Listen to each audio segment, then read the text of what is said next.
Okay. Raymond. She's Hi, our Kate. general manager. Hi, Kate. This is Dr. Mel. Hi. Oh, hey, I've already been touching all the animals. Yeah. Wonderful place you have around here. Oh, thank you. And she volunteered, and then in February I said, "You sure you don't want to work here? You're here every day anyway. Yeah, really. Might as well. There's ways to support the zoo, right? Okay, let's talk about the membership. Besides, you know, coming in and paying admission and buying things out of our gift shop, we have membership programs where you can be, you know, you get a family pass, a grandparents pass, a single pass. We also have a sponsorship program where you can sponsor an exhibit for a year, and it fits all pocketbooks from $100 a year all the way up to $3,000 a year for businesses. All right, so where can they mail it to, and where can they reach it? Okay, now oddly enough, and we think this is absolutely so funny, if you don't know our address, we have been receiving mail from all over the country. We got one the other day. It said the Little Zoo, Alabama. And you know, all through the post offices you could see different signatures going Gulf Coast Zoo, and then somebody said Gulf Shores Parkway. But that actually people and the postal people have really tried to get us our letters. If you put Alabama Gulf Coast Zoo, Gulf Shores, Alabama, we'll get it. And we were lucky enough this year that we received the Director of Tourism's award because of our series on Animal Planet and the exposure that had. Well, congratulations on that one. That's exciting. Right. All right, now I understand we have some reptiles in line for me. You ready? My favorite. Are you going to go into the snake pick with me? Can I see it before I answer that question?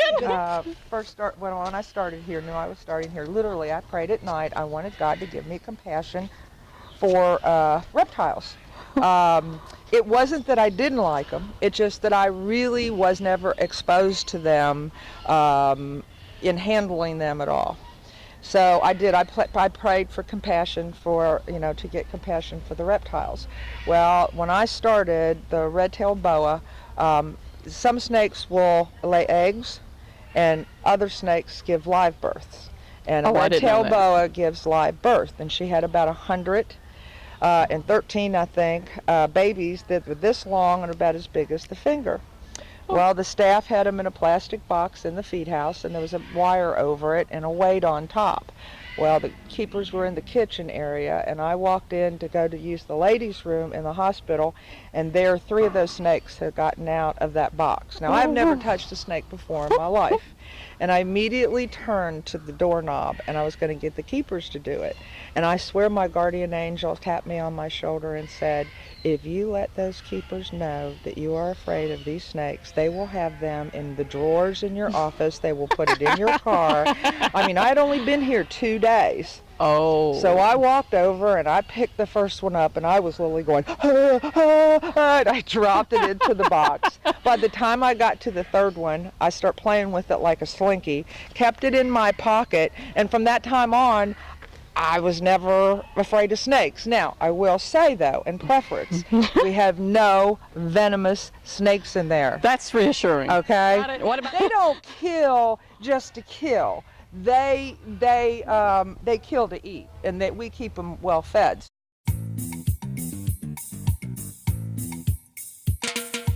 Now, see, I can see where these are frightening looking, only because they're camouflage. But when you see these colors, women who normally are afraid of the snakes will end up wearing those like a boa. I mean, because they're very docile and they don't strike. In fact, one of these, Robbie, he was in a motion picture that was called Tough Luck, and he starred with Armand Asante. Wow. Yes. You're a famous little snake, huh? They don't eat every single day. You know, and during the winter they slow down on their eating and they go into a semi-hibernation, but not what we think of them just going to sleep. Okay. Oh my God. No, see, that doesn't really frighten me. This is like a wow. Right down there. They're called bearded dragons. And they're probably one of the only reptiles that when I get calls from mothers who say, my child wants a snake, what can I do? And they're called bearded dragons. They're called bearded dragons. And because, see the little spikes coming out here? To a defense mechanism to make themselves look bigger than they are to a predator, they will blow themselves up, and it looks like he's got a big beard around him. Oh, well now we know where they got their name. I do, I see it.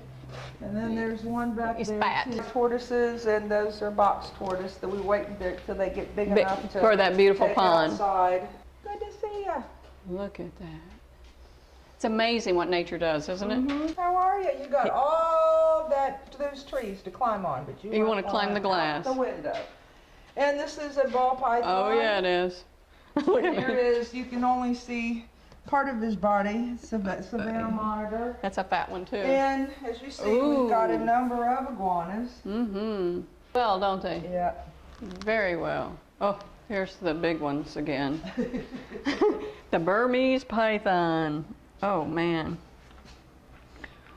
I think I'd absolutely have a heart attack. And there's an anaconda. That one there, that one right there, down in the water, Yeah. that's probably the worst of all of them. They stay down in the water until the keepers walk in, and then they'll strike. Now, how do you feed these? We take these guys outside on the lawn, and we feed them rabbits, but they come, I order them, they're dead, they're frozen.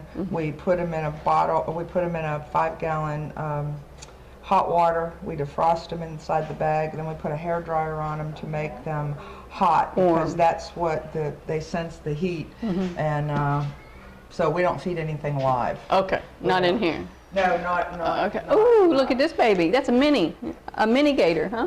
Yeah. Oh, you're a mini. Look at him. Now, see, these don't scare me.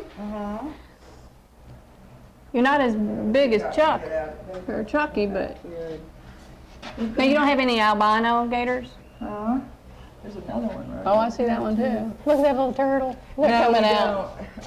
But I got to get them to come in. During our season, we give an animal show every morning at 10:30 under in the stage area, and in the afternoon we do a 2 o'clock show, and we use mostly reptiles.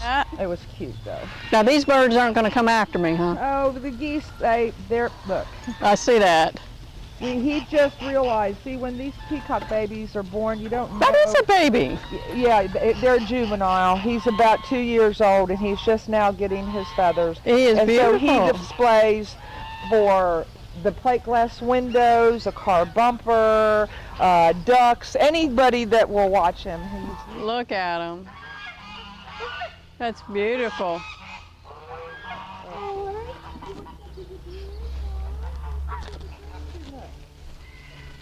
No? Oh, come on. Now, what's his name? Buddha bear. Buddha bear. Buddha bear. Buddha. Look. We got soda. Ooh. We got soda I don't for have you. anything else for you, big guy? Now, he's also the one that if anybody saw the first episode of, I want to try to get that off. That first episode, he was swimming in my swimming pool with Rusty. Now, he was a third of this size. Okay, now you want that, huh? No. No. No. But he's also Look at those claws. tripled in size. Yeah, how much does you think he weighs right now? Oh, I'd say he weighs a good 450, I would think. Oh. When we got look at him, oh yes, when we got him, Rusty and I went up to northern Alabama, and he was nothing but an 8-pound hairy football. He started eating us out at the house and home, because this is their normal cycle at this time of year. They would go into hibernation, so they're fattening up for it. Now, we don't let them go into total hibernation. They don't go into total. Now, if we wanted her to get pregnant, we would keep her locked up, and we don't need any more baby bears. So. Yeah. Whoa. That's why you don't put your hand in the fence. That's right. You notice I've been very careful not to do that. Yep. Yeah, very No, careful. you just can't, they're loving in some ways, but you can never drop your guard because of what they are, you know. They can only do so much, and that's why you're always on your toes, whether it looks like it or not. Well, Patty, I cannot begin to thank you enough for this time. I'm sitting here picking up trash. I think it's didn't even wonderful. realize it. But you know what? That's great because it shows the true life of a zookeeper, number one. Yep. and that it's a constant job, whether it's picking up this to taking care of the, you know, the blind, the lame, or just simply having fun, but always with guard. That's right. It's true. So I really true. appreciate your time. Well, you're welcome. And I cannot wait to come back and just see some of these animals again. And Well, I only showed you about half of our Right. collection. Well, so exactly. you come back and we'll do the do rest. the rest of it. Okay. Well, now you have it, folks. From the Alabama Gulf Coast Zoo, I'm Dr. Mal, and this is Patty Hall, the director. Thank you for watching this episode of the Gulf Coast Chronicles. Thank you for tuning in with us, and especially thank you for Patty Hall and all of the people that work at the Alabama Gulf Coast Zoo. They spend an enormous amount of time and energy keeping this zoo what it is. So if you're here just visiting, or if you live here, be sure to come out and take a good tour of the Gulf Coast, Alabama Gulf Coast Zoo. It is a wonderful place. And as I said before, lions and tigers and bears, oh my, but it's a whole lot of fun. We'll see you there.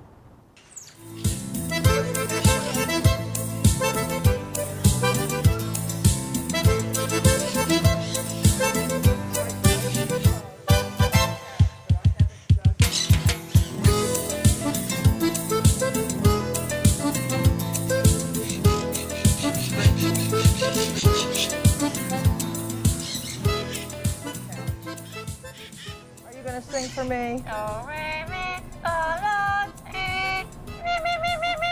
Did you hear that? She goes, go, re, mi, fa, sol, la. Me. Because it's all about Joe, isn't it, Joe? It's all about you.